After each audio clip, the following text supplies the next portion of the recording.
Assalamualaikum. Waalaikumsalam warahmatullahi wabarakatuh.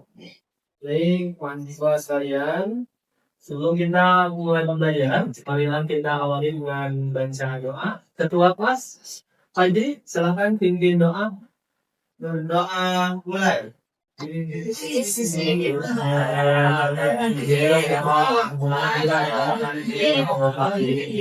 Sehat semuanya hari ini. Sebelum Bapak mulai pembelajaran, Bapak izin aja dulu ya. Baik, Sausan Inggris hadir. Rihana. Ini adalah pertemuan kita di mata kuliah Bikin Siasat dan Legiana. Di pertemuan terakhir kemarin, kita sudah membahas terkait dengan definisi fikih siasat dan jinayah. Oke, Bapak mau tanya dulu nih. Masih ingat nggak materi yang kemarin? Apa itu fikih jinayah? Ya Pak, Oke, boleh Alia. fikih jinayah itu hukum pidana Islam Pak. Baik, materi hari ini adalah terkait dengan jarimah. Sebelum lebih lanjut, Bapak mau tanya dulu nih sama kalian. Kira-kira mencuri itu hukumnya apa sih? Sepakat haram ya? Oke, haram. Nah, tapi ada orang yang mencuri, tapi karena dia itu tidak ada makanan lain. Kira-kira menurut kalian itu diperbolehkan atau tidak sih menurut agama? Ada perintah di daerah Cianjur, boleh diperhatikan dulu. Jawa Barat tewas setelah dianiaya penjaga kebun. Diduga labu ini dicuri oleh korban untuk makan buka puasa.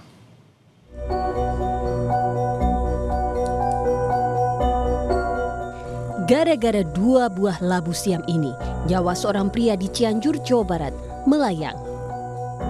2 buah labu siam ini tadinya dicuri oleh seorang pria dari sebuah kebun. Namun, aksi pencurian labu siam ini ternyata terpergok oleh penjaga kebun. Kesal karena kebunnya kerap dicuri, ia pun kemudian menganiaya korban hingga korban terluka.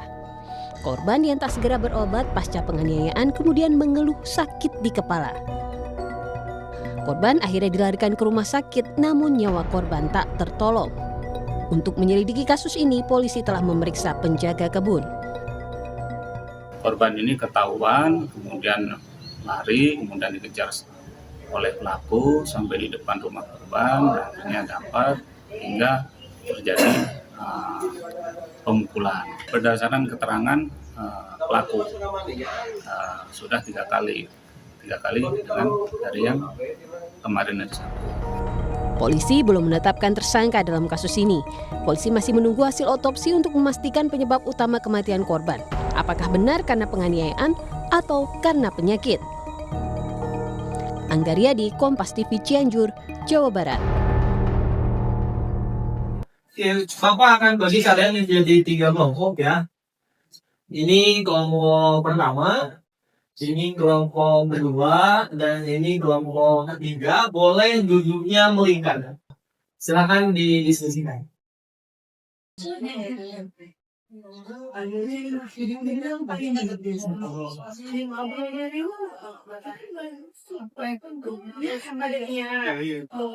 Yang kelompok 2 sudah ketemu. Kelompok 2 itu berdasarkan niat pelaku ya. Jadi gimana niat pelaku tuh? Boleh, apa aja? Sengaja, seperti sengaja dan tidak sengaja. Oke, silakan dilanjut ya. Saya persilakan kelompok 1. Silakan perwakilan kelompok 1 untuk mempresentasikan hasil diskusinya ke depan. Assalamualaikum warahmatullahi wabarakatuh. Waalaikumsalam warahmatullahi wabarakatuh. Ini saya perwakilan dari kelompok 1 akan mempresentasikan hasil diskusi kami. Nah, jadi kami tadi mendapat tugas yaitu tentang jarimah berdasarkan berat dan ringannya hukuman. Jarimah berdasarkan berat dan ringannya hukuman itu dibagi menjadi 3 kategori. Yang pertama itu ada hudud. Nah, di sini ada teman-teman yang tahu apa itu hudud? Belum ya? Belum tahu?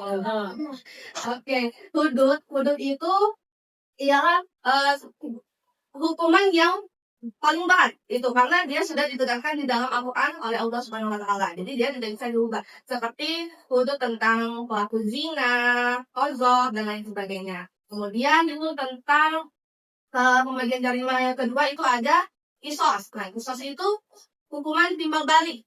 Nah, itu. Terus ada diat. Kalau diat itu denda. Apabila misalkan yang qisas tadi korban tadi memaafkan dan diganti dengan diat tadi jadinya. Kemudian ada takzir yang terakhir. Takzir itu hukuman dari hakim. Jadi dia yang paling ringan hukumannya karena ditentukan oleh hakim tadi. Mungkin itu saja dari saya. Terima kasih. Wassalamualaikum warahmatullahi Oke, wabarakatuh. barangkali ada yang boleh tanyakan ke Muhammad Tatum, boleh. Boleh saudari dia. Izin kamu di Indonesia itu kita pakai hukuman yang mana? Oke, pertanyaan yang bagus. Kalau di Indonesia kan kita itu bukan negara Islam ya, tetapi mayoritas Islam. Dan di sini kita menggunakan lebih ke takzir hukuman ke hakim dari hakim. Tetapi juga itu masih melihat dari ketentuan yang telah ditentukan juga, walaupun takzir dia tidak sembarangan gitu menentukannya. Oke, bukan aku ya. Silakan kembali ke belakang. Untuk semua kelompok sedang mempresentasikan ke depan.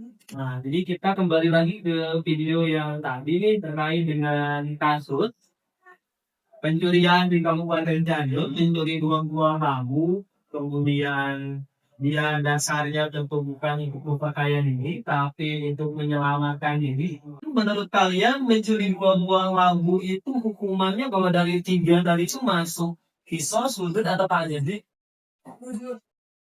Harusnya hudud. Memang harusnya hudud. Ya. Tapi karena yang dia curi itu hanya 2 buah bambu, sebagaimana yang dijelaskan oleh kelompok satu tadi, ternyata itu tidak diukur, tidak dipotong tangan. Karena hudud itu kan dipotong tangan ya bagi yang dicuri. Karena memang syaratnya tidak memenuhi. Salah satu syarat itu adalah mencapai nisab. Mencapai nisab itu dari berbagai mazhab itu berbeda pendapat. Di antaranya mazhab Imam Syafi'i. Dan itu tidak mencapai nisab, tidak mencapai takaran tertentu. Maka itu tidak diukur. Kemudian kalau dari seginian waktu yang disampaikan oleh kelompok 2 tadi, ternyata memang niatnya itu berbeda-beda kan. Ada yang sengaja, seperti disengaja, dan memang tidak disengaja. Kalau dari niat, memang dia itu disengaja. Kenapa disengaja? Karena dia itu aktif melakukan. Tapi karena dasarnya itu bukan untuk memperkaya diri, tapi untuk menyelamatkan diri karena tidak ada makan. Tentu yang asalnya harus takzir, harusnya di penjara, dia tidak jadi di penjara. Karena memang tujuannya untuk menyelamatkan diri. Hingga pada akhirnya, dia itu bukan harusnya dipukuli sampai meninggal dunia, sebagaimana berita yang tadi. Harusnya itu adalah dia itu diberikan bantuan dari Baitul Mal. Baitul Mal itu kalau di negara kita itu kas masjid ya, kas masjid lah. Baitul Mal itu karena kan masjid itu katanya bukan hanya untuk ibadah, tapi juga untuk kesejahteraan masyarakat. Baik, saya rasa cukup. Atau barangkali ada yang mau bertanya dulu, boleh silakan. Kalau tidak, berarti saya rasa sudah cukup jelas ya. Baik, di akhir pertemuan, silakan kalian buka handphone kalian. Kalian barcode di depan itu ada soal untuk mengevaluasi pertemuan kita. Silakan kalian scan, boleh di scan ke depan. Kelihatan tidak? Ya, boleh di scan. Kemudian diisi. Di sana itu ada evaluasinya. Baik, itu saja mungkin untuk pertemuan kita hari ini. Silakan diisi Google Form-nya. Nanti kita akan bahas di pertemuan yang akan datang. Ada yang mau ditanyakan? Aman, tidak ada yang ditanyakan. Baik, kalau tidak ada yang ditanyakan, saya rasa cukup. Semoga menjadi ilmu yang bermanfaat bagi kita semua. Mari kita tutup pertemuan ini dengan membaca doa kifayah majelis. Subhanallah wa bihamdihi,